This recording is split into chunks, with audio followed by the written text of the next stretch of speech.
हा तर्काची दिठी गोचर नोहे किरीटी, ध्यान याची या भेटी उत्कंठा वाहे. असा हा आत्मा आहे.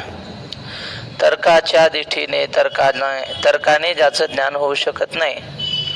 तर्को आयणी नेघे अंगी जयाच्या, असे एका ठिकाणी म्हटलंय माऊलीने. तर्क हा कितीही प्रभावी जरी असला तरी तर्काने आत्मा कळत नाही. हा तर्काची दिठी गोचर आहे. ध्यान याची भेटी उत्कंठा आहे. उत्कंठा म्हणजे आपल्याला कधी देवाचं दर्शन होईल, कधी देव कळेल, अशी उत्कंठा सदैव कोणाच्या मनात आहे? ध्यानाच्या मनात. काल मी आपल्याला सांगितलं की ध्यानाने कितीही दूरची वस्तू आपल्याला कळू शकते. आकाशातले नक्षत्र त्यांचं ज्ञान वेदामध्ये ऋषीमुनींनी ध्यानाच्या माध्यमातून केलेलं आहे, लिहिलेलं आहे. तर अशा पद्धतीचं ध्यान शक्तिशाली जरी असलं तरी उत्कंठा आहे. आता सगळ्यात महत्वाचा, हा सदा दुर्लभू मना, आपुनो हे साधना, निस्सी मुहा अर्जुना पुरुषोत्तमो. म्हणले हा मनाने काही विषय कळून घेता येतात आपल्याला. मन म्हणजे बुद्धी, बुद्धी म्हणजेच चित्त, चित्त म्हणजेच अहंकार. एकाच वस्तूची चार नाव आहेत: मन, बुद्धी, चित्त आणि अहंकार. जेव्हा आपलं अंतःकरण आहे म्हणजे आपल्या शरीरातलं आत एक साधन आहे ज्ञानाचं, आणि त्या अंतःकरणाला चार नाव आहेत. जेव्हा संकल्प विकल्प करतं तेव्हा त्या अंतःकरणाला मन म्हणतात. निश्चय करतं ही गोष्ट मी करणारच, मग त्याच अंतःकरणाला बुद्धी म्हणतात. निश्चयात्मिका बुद्धी, संकल्प विकल्पात्मकम मनः. आणि मी एक अमुक आहे, मी एक पुरुष आहे, मी अमुक वक्ता आहे, विद्वान आहे, अशा प्रकारची मनात भावना येते ना, त्याला अहंकार म्हणतात. त्याच अंतःकरणाला अहंकरोती ती अहंकार. आता काय राहिलं? चित्त. जेव्हा चिंतन करतं, एखाद्या वस्तूविषयी विचार करतं, तेव्हा त्याला चित्त असं म्हणतात. तुम्हाला गोष्ट सांगितली असेल कदाचित मी. एक माणूस होता भिकारी, त्याची काहीतरी चोरी झाली, चोरानं चोरी केली. तो पोलिसात गेला आणि पोलिसांना सांगितलं की माझी छत्री गेली चोरीला, आणखी काय गेलं, माझं ताट गेलं, तांब्या गेला आणि उशी गेली. चार वस्तू चोरीला गेल्या. काय काय? छत्री, तांब्या, ताट आणि उशी. पोलिसांना माहीत होतं या भागात कोण चोऱ्या करतंय, असा भुरटा चोर कोण असणार आहे, छत्री आणि ताटण चोरणारा. त्यांनी बरोबर आणलं त्याला पकडून, चोराला. आणि त्या चोराला म्हणले, सांग रे काय चोरलं या बाबाचं? तो म्हणला, साहेब इमानदारीनं सांगतो, ताट चोरले. म्हणजे ताट?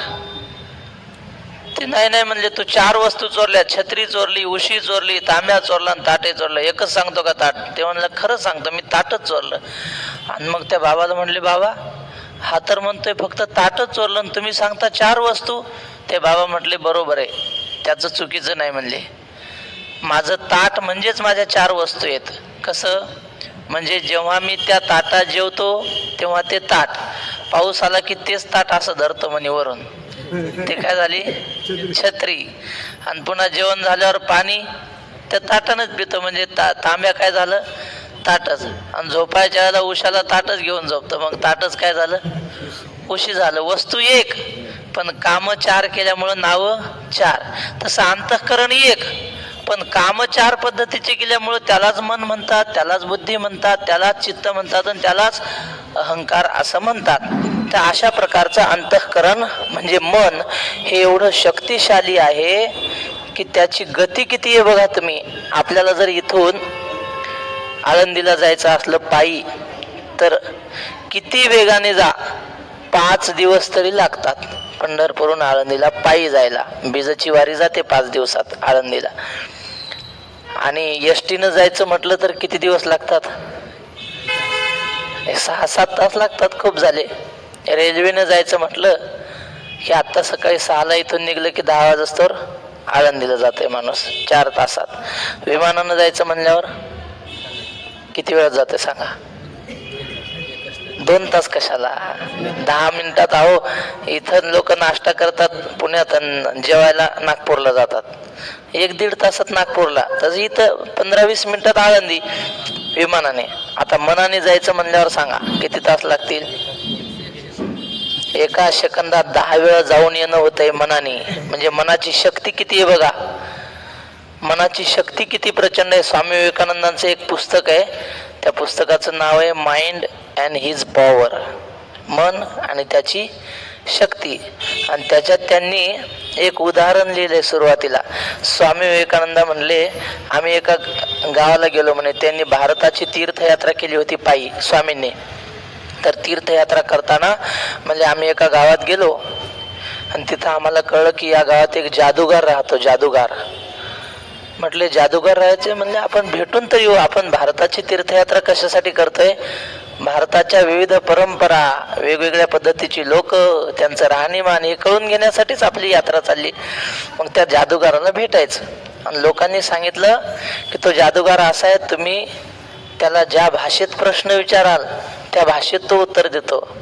आणि बोलायचे काम नाही म्हणले. तुमच्या मनात जो प्रश्न आहे ना, तो तुम्ही तुमच्या भाषेत चिठ्ठीवर लिहायचा आणि खिशात ठेवायचा. त्या प्रश्नाचं उत्तर त्याच भाषेत चिठ्ठीच्या मागच्या बाजून लिहून येईल, असा तो जादूगार होता. स्वामी म्हणले मग तर भेटायचंच म्हणले. जाऊन गेले त्याच्या घरी. स्वामींचे एक मित्र सोबत होते आणि स्वामी. तो जादूगार असा घराच्या कोपऱ्यात बसला होता पांघरून, आजारी होता तो. स्वामी गेले, नमस्कार केला दुरून.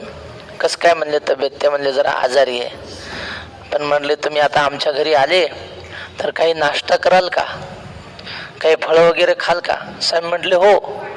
कोणती फळं पाहिजे? सफरचंद पाहिजे, आंबे पाहिजे, पेरू पाहिजे का मोसंबी पाहिजे, संत्री पाहिजे? साहेब म्हटले सफरचंद पाहिजे आम्हाला. असं म्हटल्याबरोबर ते जे असं गोधडी पांघरून बसले होते ना, त्यांनी अशी गोधडी बाजूला केली तर त्यांच्या मांडीवर सफरचंदाचा ढिगच म्हणले. आणि ते सफरचंद अगदी ताजे ताजे. त्यातलं आम्हाला एक सफरचंद त्यांनी खायला दिलं आणि मी खाल्लेलं आहे म्हणले ते सफरचंद जादूने केलेलं, असं स्वामींनी लिहिलंय. तुम्हाला खोटं वाटत असेल तर पुस्तक भेटतं इथं. पुन्हा स्वामी म्हटले, त्यांनी विचारलं आणखी काय पाहिजे तुम्हाला?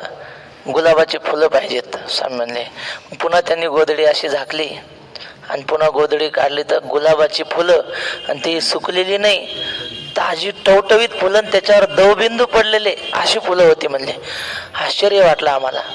आणि पुन्हा त्यांनी सांगितलं म्हणजे तुम्हाला काही प्रश्न विचारायचे असले तर विचारा मला. आणि प्रश्न काय विचारायचे तुम्हाला? ज्या भाषेत तुम्हाला इंग्रजी येत असेल इंग्रजीत, कानडी येत असेल कानडी, मराठी, कुठल्याही भाषेत तुम्हाला प्रश्न विचारायचा तुमच्या चिठ्ठीवर लिहा आणि मला दाखवू नका ते चिठ्ठी काय लिहिलं ते. तुमच्या खिशात ठेवा आणि मी काढा म्हटलं तेव्हा काढा. त्यांनी तसं केलं आणि काढा म्हटले आता चिठ्ठी. स्वामी म्हटले माझ्या मित्राने उर्दू भाषेत लिहिला होता प्रश्न आणि मी इंग्रजीत लिहिला होता म्हणले. आणि दोघांच्याही प्रश्नाचं उत्तर त्या चिठ्ठीवर त्या त्या भाषेत बरोबर होतं लिहिलेलं. केवढं आश्चर्य आहे. मग आम्ही थक्क झालो आणि त्याला विचारलं की बाबा ही काय शक्ती आहे नेमकी, कशी तुम्ही करता, कसं काय हे, ती सफरचंद निर्माण कशी काय केली तुम्ही? त्याने सांगितलं स्वामीजी हे काहीच नाही, ही एक कला आहे म्हणले. कला कशी कला आहे? मनाला एकाग्र केलं ना की तुम्हाला वस्तू तयार करता येत नाही पण वस्तूची जागा बदलता येते. म्हणजे मी जे सफरचंद तुम्हाला दिलेत ना ते मी निर्माण केले नाहीत म्हणे, मी त्या सफरचंदाची फक्त जागा बदलली. एका शेतकऱ्याने तोडून ठेवलेले होते बगीच्यामध्ये, ते तिथून फक्त इथं आणू शकतो, एवढी माझ्या मनात शक्ती आहे माझ्या साधनेमध्ये. तर मनाच्या साधनेनं, मनाच्या एकाग्रतेनं किती माणसाची प्रगती होऊ शकते, किती विकास होऊ शकतो, हे या उदाहरणातून मला सांगायचं होतं. मन किती शक्तिशाली आहे हे असं मन आहे.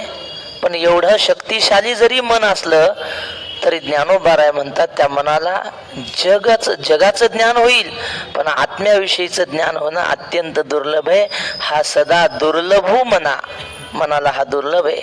आपुनो हे साधना, कुठल्याही साधनाने आत्मा प्राप्त होणं अवघड आहे.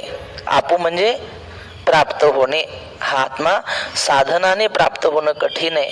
का बरं असं? तर निस्सीमो हा अर्जुना पुरुषोत्तमो. या पुरुषोत्तम म्हणजे हा आत्मा निस्सीम आहे, निरपेक्ष व्यापक आहे, अपरिच्छिन्न आहे. कुठल्या वस्तूचं ज्ञान होतं आपल्याला? ती वस्तू वेगळी असली, परिच्छिन्न असली. आता हा ग्रंथ कळतो आपल्याला का? हा परिच्छिन्न आहे, ठराविक त्याला आकार आहे, ठराविक रूप आहे, म्हणून तो कळतो. आत्म्याला ठराविक आकार आहे का? ठराविक रंग आहे का? कबीर महाराजांनी लिहिलं ते म्हणा ना, रंग नहीं रूप नहीं नहीं बरन छाया, निराकार निर्गुण ही तू चिरघुराया, मैं गुलाम मैं गुलाम मैं गुलाम तेरा, तूची मेरा सच्चा साई नाम लेऊ तेरा. असं कबीर महाराज म्हणतात. त्याला रंग नाही, रूप नाही, असा तो असल्यामुळं निस्सीम आहे, मर्यादा रहित असा तो आहे. हा अर्जुना असा तो पुरुषोत्तम आहे. पुरुषोत्तम म्हणजे परमात्मा आहे. हा गुणत्रय रहितो, अनादि अविकृतो, व्यक्तिसी अतितो सर्वरूप. जगामध्ये प्रत्येक पुरुष, व्यक्ती कुठलीही असो, प्राणी कुठलाही असो, हा तिन्ही गुणाने आवृत्त असतो. 3 गुण त्याच्यात असतातच. किती साधू जरी असला ना, त्याला कधीतरी राग येत असतो, कधीतरी त्याच्या मनात मोह निर्माण होतो, म्हणजे रजोगुण आहेच. राग येतो म्हणजे तमोगुण आहे. आणि सात्विक तर आहेच. आता साधू म्हणल्यावर सत्वगुणी असतोच. आणि किती पापी माणूस असला, कधीतरी त्याच्या मनात चांगले विचार येतात, म्हणजे सत्वगुण त्याच्यात आहे.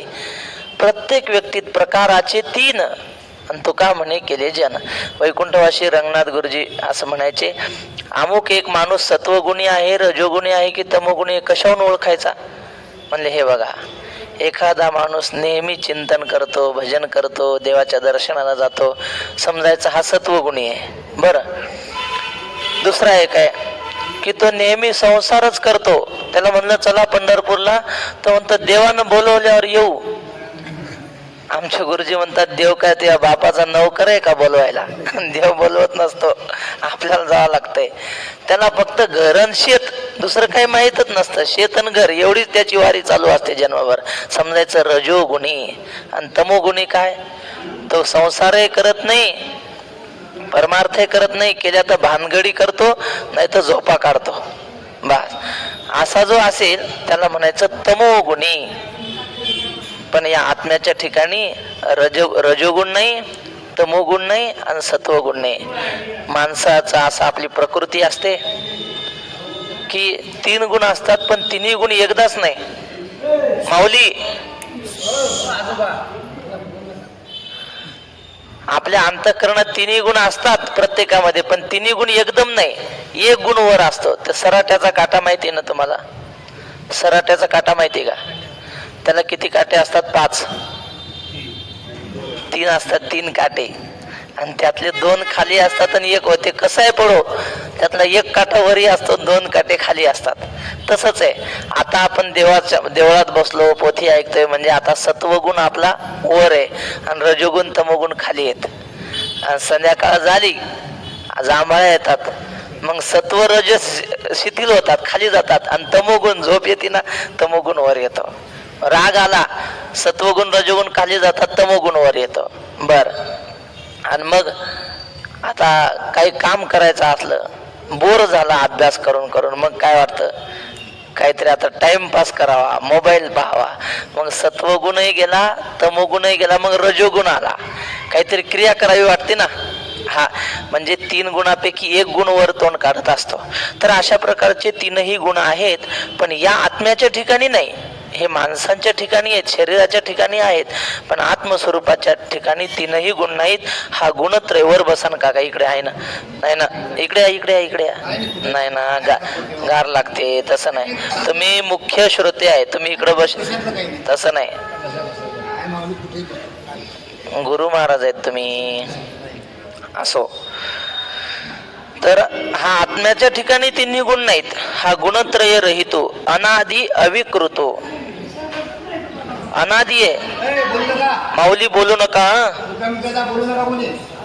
दादा सांगा बोलू नका म्हणून, त्यांना सांगा मागे बोलू नका म्हणून. तर अशा प्रकारे अनादी आहे. अनादी म्हणजे त्याच्या जन्माची तारीख नाही सांगता येत. काल आपण पाहिलं अनादी म्हणजे काय, ज्याचा आधी सांगता येत नाही तो अनादी. आत्मा कधी जन्मला, तो जन्मरहित आहे, सनातन आहे म्हणजेच अनादी. अविकृत, त्याच्यामध्ये विकार होत नाही, बदल होत नाही आत्मस्वरूपामध्ये. शरीरामध्ये बदल होतात. केस पांढरे होतात. का पांढरे होतात माहिती? केस पांढरे झाले की दात पडतात. असं का? ते दात म्हणतात या काळतोंड्याने आमचा रंग घेतला ना, मग आम्ही नाही राहत, चला. केस पांढरे झाले की दात निघून जातात. झालं, शरीर बदलतं आपलं. ते जुने कीर्तनकार सांगतात, ते म्हणले एक आजी आरसा घ्यायला दुकानावर गेली आणि आरसा निवडला. तिनं विचारलं किती रुपयाला रे आरसा? तो म्हणलं 200 रुपयाला आहे आजी. काय 200 रुपयाला म्हणतोस? अरे मी माझ्या लग्नाच्या वेळी आरसा घेतला होता 2 रुपयाला आणि त्यात तोंडही किती चांगलं दिसत होतं म्हणे. आणि काय करतोय या 200 रुपयाच्या आरशात तोंड तरी चांगलं दिसतंय का? ते म्हणलं आजी तो दोष आरशाचा नाही, तो दोष तुमच्या शरीराचा आहे. तेव्हा तुम्ही तरुण होता, चांगलाच चेहरा दिसत होता. तसं आपलं शरीर हे नेहमी तसंच राहत नाही, त्यात बदल होतात. पण आत्मस्वरूप हे कसं आहे, अविकृत म्हणजे त्यामध्ये बदल न होणार असं ते. व्यक्तीशी अतितु सर्व रूप. व्यक्ती म्हणजे आकार, आकाराच्या पलीकडे आत्मा. त्या दिवशी आपण पाहिलं होतं माऊली, त्या दिवशी आपण पाहिलं होतं की आकारवान आणि निराकार अशा 2 वस्तू. आता मृदंग आहे, आकारवान आहे, पण त्या मृदंगाला शोभा आहे त्याच्या आवाजामुळं. त्याचा आवाज आकारवान आहे का? नाही. निराकार आवाजामुळे आकारवान मृदंगाला शोभा. आकारवान फूल आहे आणि त्याचा सुगंध निराकार आहे, त्याला आकार नाही सुगंधाला, पण त्या फुलाला शोभा निराकार सुगंधामुळे. तसं हे जग आकारवान दिसतंय, पण या आकारवान जगाला खरेपणा किंमत कुणामुळं? निराकार असलेल्या आत्मस्वरूपामुळं. या आकाराच्या पलीकडे परमात्मा आहे. म्हणून व्यक्तीशी अतितू. अतितू म्हणजे पलीकडे. आणि व्यक्ती म्हणजे काय हो? व्यक्ती म्हणजे काय सांगा? आता सांगितलं मी. व्यक्ती म्हणजे आकार. व्यक्ती म्हणजे माणूस नाही. याला सुद्धा आपण व्यक्ती म्हणू शकतो, कारण त्याला एक आकार आहे ना. तर या आकाराच्या पलीकडे, आकारवान जगाच्या पलीकडे तो आहे आणि सर्व रूप आहे. जगातल्या प्रत्येक कणाकणामध्ये तो परमात्मा आहे. आम्ही इथं वरच्या खोलीमध्ये बाबांच्या सोबत असताना एकदा बाबाला आंघोळीला नेत होतो. बाबांना असं खांद्यावर हात ठेवला आणि चाललो, आणि मधीच बादली होती. मग मी काय केलं, म्हणलं आता वाकून बादली इकडं ठेवावी, तर बाबाचा हात खांद्यावर, बाबाला वाकावं लागेल. मग मी अशी पायानं लोटली बादली बाजूला. बाबा म्हटले अरे असं पायानं लोटू नये म्हणे कुठल्याही वस्तूला. प्रत्येक वस्तूमध्ये देव असतो आणि त्या देवाचा अपमान होतो म्हणले. याला म्हणतात सर्व रूप. सगळ्या जगाच्या रूपाने कोण आहे? परमात्माच आहे, देवच आहे. म्हणून तुकाराम महाराज म्हणतात ते नाही, माऊलींचा अभंग आहे. विठ्ठल जळी स्थळी भरला, रीता ठाव नाही उरला, आजी म्या दृष्टीने पाहिला, विठ्ठलची विठ्ठल. असा ज्ञानोबाऱ्यांचा अभंग आहे. तेव्हा अशा प्रकारे सगळ्या वस्तूमध्ये तो आहे. म्हणून सर्व रूप. अर्जुना ऐसा हा जाणावा, सकळ आत्मको देखावा, मग सहजे शोको आघवा, हरिल तुझा. अर्जुना, असा या आत्म्याला सर्वरूप आहे, अनादी आहे, अविकृत आहे, पुरुषोत्तम आहे, निस्सीम म्हणजे मर्यादा रहित आहे, असं तू जाण, ओळख. सगळ्यांच्या ठिकाणी तो आहे असं जाण. आणि मग काय होईल? सहजच तुझा शोक सगळा निवृत्त होईल. बाबा म्हणायचे जेव्हा आपल्यावर भयंकर एखादं संकट येईल, संसाराचं दुःख येईल आपल्यावर, तेव्हा ह्या ओळ्या आठवल्या पाहिजे आपल्याला. काय म्हणायचं? मी देह नाही. दुःख कोणाला होतं? देहाला होतं. कोणी मारलं आपल्याला, मग कालच आपल्याला अच्छेद्यो म्हणजे आत्मा तोडता येत नाही, आत्म्याला मारता येत नाही, आणि तसा प्रकारचा आत्मा मी आहे. तुम्हाला सांगितलं होतं की नाही मला आठवत नाही. स्वामी समर्थ एकदा रस्त्याने चालले होते आणि त्यांचे काही शिष्य सोबत. यांचा पोशाख म्हणजे काय, लंगोटी फक्त अंगावर स्वामींची. चालले, कोणीतरी एक दुर्जन माणूस, त्याने एवढ्या शिव्या दिल्या. ढोंगी म्हणले हा बाबा, लंगोटी काय नेसतो ना आमकं काय करतो, ढोंग लोक शिष्य गोळा करतो आणि लोकांकडून दक्षिणा घेतो, असं तर खूप बोलला. त्यांच्यासोबत जे शिष्य होते ना स्वामींच्या, त्यांना असा राग आला. त्याला वाटलं, त्या लोकांना वाटलं याला चांगला बदडून काढावा, असे ते हेच झाले मारायसाठी. पण स्वामीने असा हात केला, अजिबात काय बोलत नाही. पुढे गेले स्वामी निघून. आणि नंतर पुढे गेल्यावर शिष्य मंडळी म्हटले, स्वामी अहो तुम्ही नुसतं असं खुणवलं असतं का नाही, त्याला असा आडवा पाडून हाणला असता म्हणले, आम्ही गाढवासारखा मारला असता. पण म्हणले तुम्ही काहीच म्हणले नाही आम्हाला, मारा म्हणले नाही, काहीच नाही. त्याने किती शिव्या दिल्या तुम्हाला? स्वामी म्हटले, अरे त्याने शिव्या दिल्या पण मी घेतल्याच नाही ना. घेतल्या तर मला लागतील. पोस्टातून पत्र आलं, ते जर आपण स्वीकारलं तर आपल्याकडे येतं सही करून, आणि जर आपल्याकडे आलंच नाही तर कुठं जातं पुन्हा? ज्यानं पाठवलं त्याच्याकडेच जातं. तसं म्हणले त्याने शिव्या दिल्या, आपण घेतल्याच नाही तर कुठं जातील? ज्यानं दिले त्यालाच लागत असतात त्या. तसं ह्याच्यातून मला सांगायचं हे की आत्मस्वरूपाला शिव्या लागत नाहीत, शिव्या देहाला आपल्याला देतात लोक. अंतःकरणाचा सुखदुःख धर्म हा अंतःकरणाचा आहे, आत्म्याचा नाही. असं तू समजलं तर असा तुझा सगळा शोक सगळा संपून जाईल. आता श्लोक आहे हा. अथ चैनम नित्यजातम नित्यं वा मन्यसे मृतं तथापि त्वं महाबाहो नैवं शोचितुमर्हसि. बर, अथ म्हणजे नंतर किंवा आता. आता एनम च नित्यजातम मन्यसे वा नित्यम मृतम मन्यसे. अर्जुना, आता तू ह्या आत्म्याला नेहमी जन्मणारा समजत असतील किंवा मरणारा समजत असतील तरी चालेल. तथापि तो महाबाहो न एवं शोचितुम अर्हसी. महाबाहो म्हणजे हे महान बाहू, यस्य सहा महाबाहो. अर्जुना अजान बाहू होता. अजान म्हणजे गुडघ्यापर्यंत त्याचे हात होते, महाबाहो असं अर्जुनाला म्हटलंय. आपल्या विदर्भामध्ये कोण होते अजान भाऊ? आत्ता एक 10 वर्ष झाले असले, वासुदेव महाराज अकोटकर. त्यांचे हात गुडघ्यापर्यंत लांब होते. असं जे असतील त्याला अजान बाहू म्हणतात. प्रभू रामचंद्र अजान बाहू होते. तर अर्जुन सुद्धा महाबाहू, त्याचे हात मोठे मोठ्या असल्यामुळं त्याला महाबाहू असं म्हटलंय. तर अर्जुना, तू आत्म्याला नित्य जन्मणारा, नित्य जातम म्हणजे काय? म्हणजे नेहमी जन्मणारा. आणि नित्यम वा मन्यसे मृतम, नेहमी मरणारा असं समजत असेल तरी तुला शोक करण्याचं काही कारण नाही. असा श्लोकाचा सरळ अर्थ. आता ओवी. अथवा ऐसा नेणसी तू अंतवंतची मानिसी तरी शोचू न पवसी पंडुकुमारा. आता मी आतापर्यंत जे सांगितलं, आत्मा अनादी आहे, नित्य सिद्धू आहे, निरुपाधिक आहे, हे तुला समजलं नाही. मग तू काय समजतो? माझा जन्म अमुक साली झाला, अमुक तिथीला अमुक नक्षत्रावर झाला, आणि आता मी म्हातारा झालो, असं देहादी आत्म्याला जन्मणारा मरणारा समजत असतील, मग ठीक आहे म्हणले तशा अर्थाने सांगतो. तू अंतवंतची मानिसी तरी शोचू न पवसी पंडुकुमारा.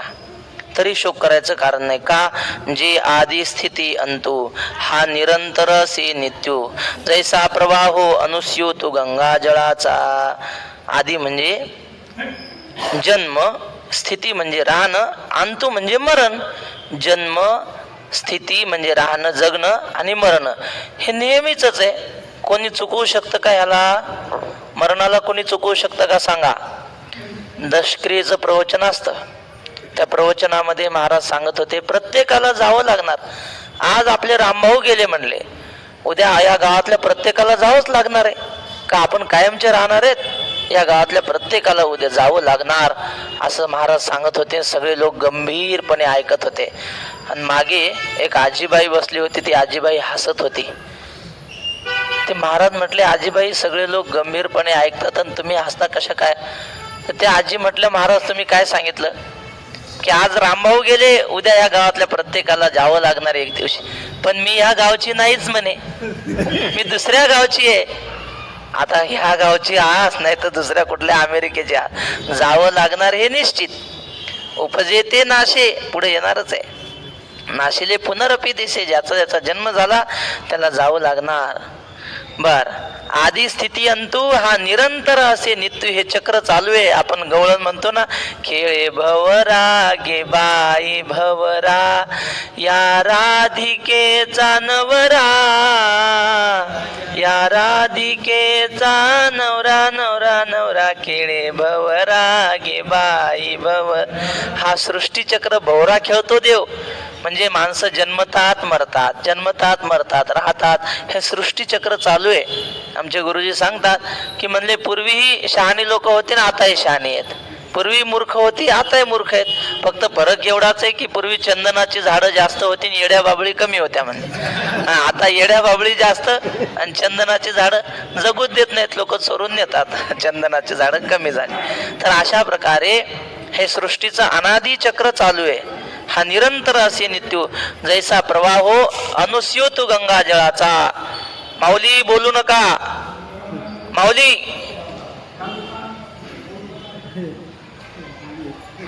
तर हे सृष्टीचं अनादी चक्र कसं चालू आहे म्हणजे गंगेचं पाणी कसं असतं, नेहमी वाहत असतं.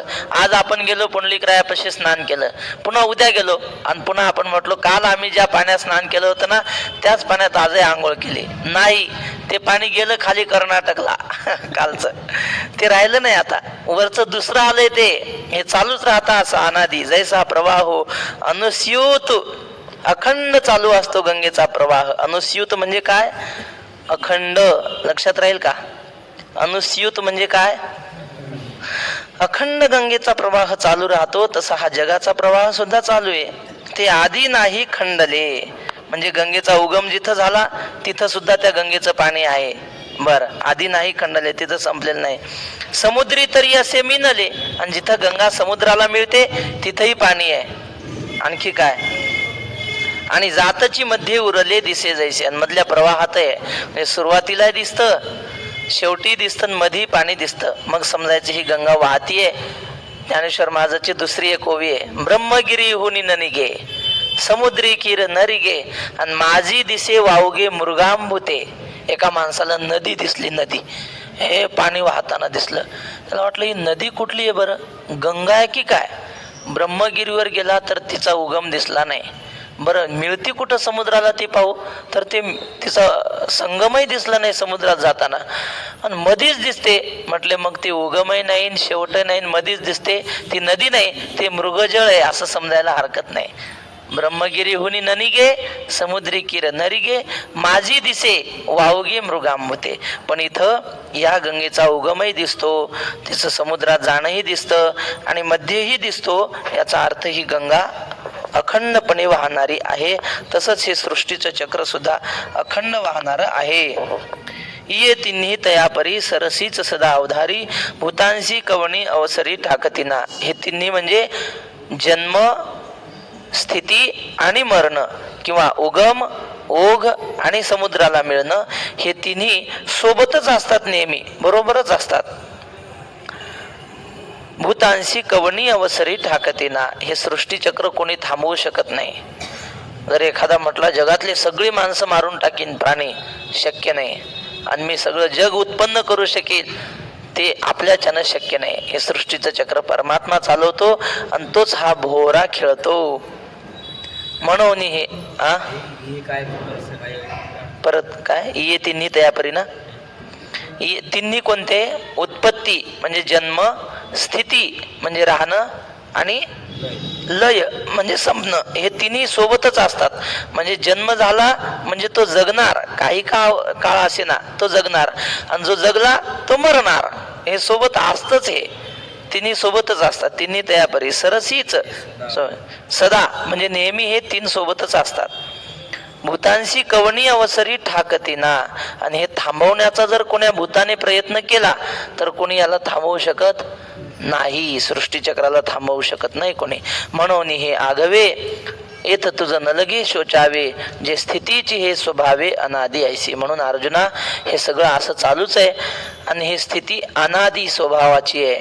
पूर्वीपासून हे असं चालत आलेलं, तेव्हा तुला शोक करण्याचं काही कारण नाही. हे मेले, मरण हा स्वभावच आहे, तू कशाला शोक करतो ना. तरी हे अर्जुना समजलं काय? 56 ओवी हे अनादी चक्र चालू आहे ना. काही मरतात, काही जन्मतात, काही राहतात, हे असं चालूच आहे. तू कशाला मध्ये रडत बसतोस म्हणले. म्हणून हे आगवे तर तुझं न लगे शोचावे. समजलं ना? शोच म्हणजे दुःख करणं, शोक करणं. आणि जे स्थितीची हे स्वभावे अनादी ऐसी, हे पूर्वीपासून अनादी काळापासून चालू आहे ना. तरी हे अर्जुना नयेची तुझी या मना, जे देखो नि लोक अधीना जन्म क्षया. बरं जाऊ दे अर्जुना, तुझ्या मनाला पटलं नाही का मी सांगितलेलं की हे लोक देखो नि लोक अधीना जन्म क्षया, म्हणजे माणसाला जन्म आहेत, मरण आहेत, याच्या अधीन लोक आहेत. हे तुला पटलं नाही का माझं बोलणं? तर मग आता ऐक. तरी येथ काही तुझं शोकाशी कारण नाही, हे जन्म मृत्यू पाही अपरिहर. ते जाऊ दे, हे समजलं नाही, दे सोडून. मग आता ऐक. तरी तुला रडण्याचं कारण नाही म्हणले का? जन्म मृत्यू हे अपरिहार्य आहेत. अपरिहार्य म्हणजे त्याला कुठल्याही प्रकारचा उपाय नाही जन्म मृत्यू चुकवण्याचा. ज्ञानेश्वर महाराजांनी सोहळे म्हटलंय. माणूस जन्माला आला की 2 सोहळे असतात त्याचे. देहाची या गावा आलिया, जन्म मृत्यूच्या सोहळिया. ना म्हणू नये धनंजया जिया परी.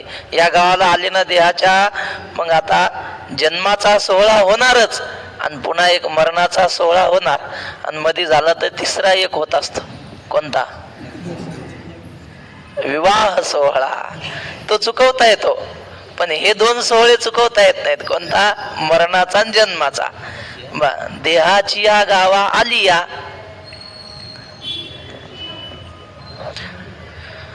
जन्म मृत्यूची या सोहळिया. ना म्हणू नये धनंजया जिया परी.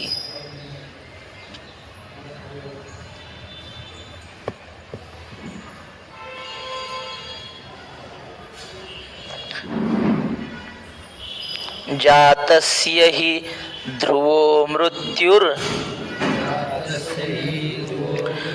ध्रुवं जन्म मृतस्य च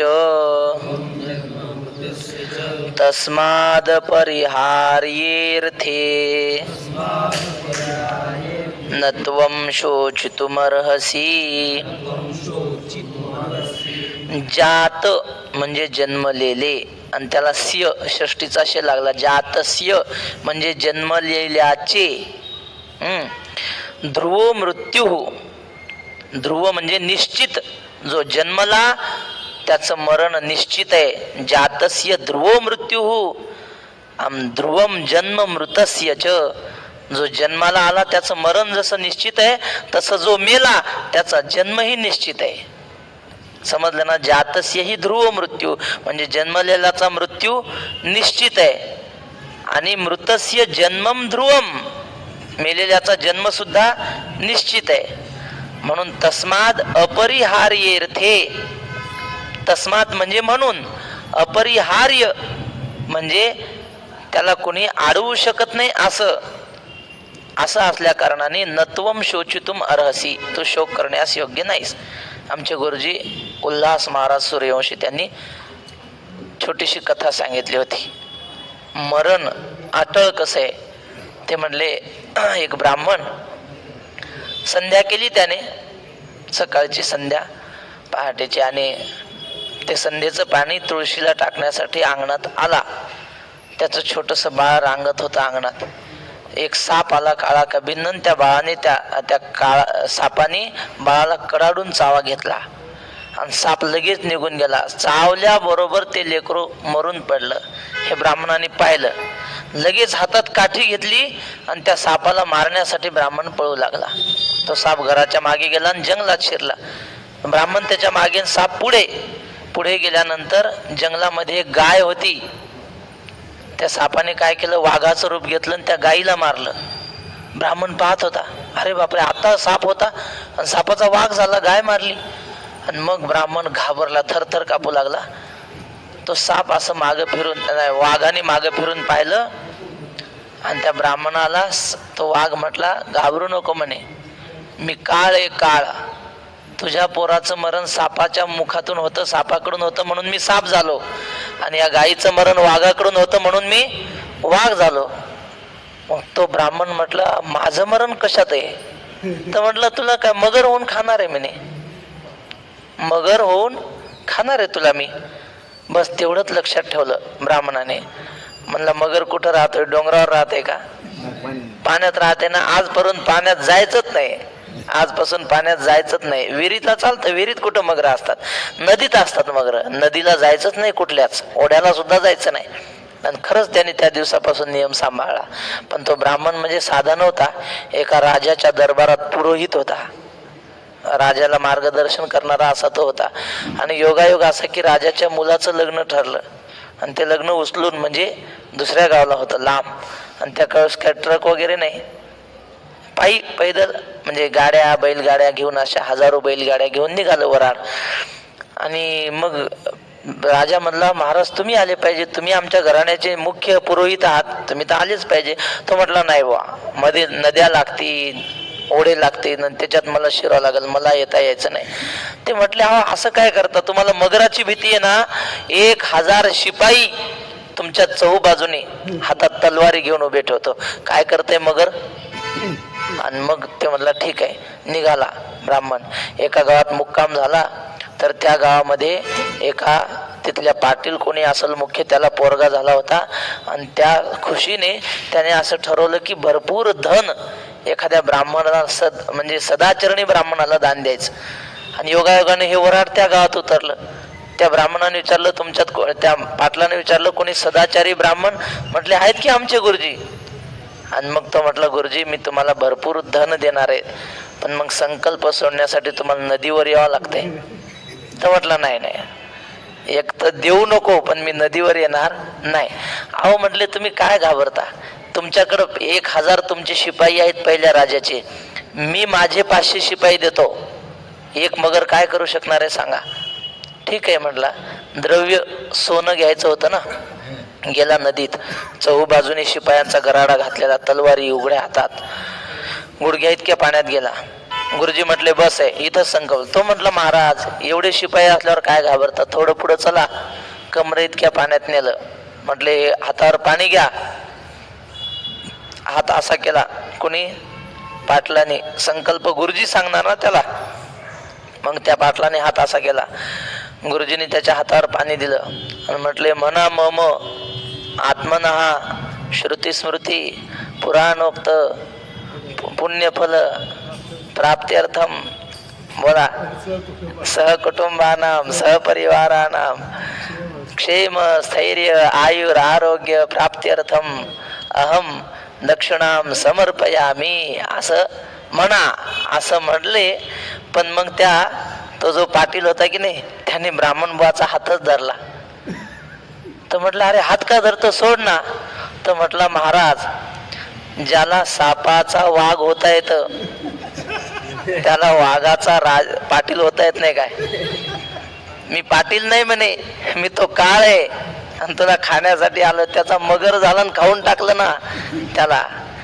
म्हणजे मरण चुकवण्याचा प्रयत्न करता येईल पण चुकत नाही. देवाच्या बापाला चुकलं नाही ते आपण कोण महाराज? जातस्यही ध्रुव मृत्यू आणि ध्रुवम जन्म मृतस्य च, ज्याचा जन्म झाला तो एक दिवशी मरणारा असतो. पण आजची आपली वेळ संपल्यामुळं राहिलेलं चिंतन या श्लोकावरच्या ओव्या. बोला पुढे. हा, कोणती एक ओवी का? उपजेते नाशे नाशले पुनरपि दिसे, हे घटिका यंत्र जैसे परिभ्रमेगा. म्हणजे जे जे जन्मत ते नासतं म्हणजे मरतं, आणि जे मरतं ते पुन्हा दिसतं. पुन्हा कुठल्या तरी रूपाने ते जन्माला येतं. हे घटिका यंत्र म्हणजे काय? कालज्ञानार्थ केलेले वाळूचे घड्याळ किंवा रहाट गाडगं, सोपं आहे आपल्याला समजायला. पूर्वी आड असायची विहिरी, आणि त्या विहिरीला काय करायचं, पाणी काढण्यासाठी असा एक गोल दोर करायचा, आणि त्या गोल दोराला मडके बांधायचे, मडके मडके असे गोल गोल गोल, आणि मग ते दोरी ओढत राहायचे. मग जे मडके पाण्यात जातात ते भरून वरी येतात, आणि वरी आले की नाही मोठ वेगळी, हे मडके असे गोल सगळे मडकेच मडके असतात त्याला गोल बांधलेले. पाण्यात मडके गेले की भरून येतात, वर आले की ओतून घ्यायचे, पुन्हा खाली जातात. ते असं फिरतच राहतं, रहाट गाडगं म्हणतात त्याला. काही पाण्यात जातात, काही रिकामे होतात, काही पाण्यात जातात, काही रिकामे होतात, तसे काही जन्मतात, काही मरतात. हे रहाट गाडगं चालू राहतं. याला म्हणतात जैसे घटिका यंत्र परिभ्रमे गा पुंडलिक वरदा हरी विठ्ठल.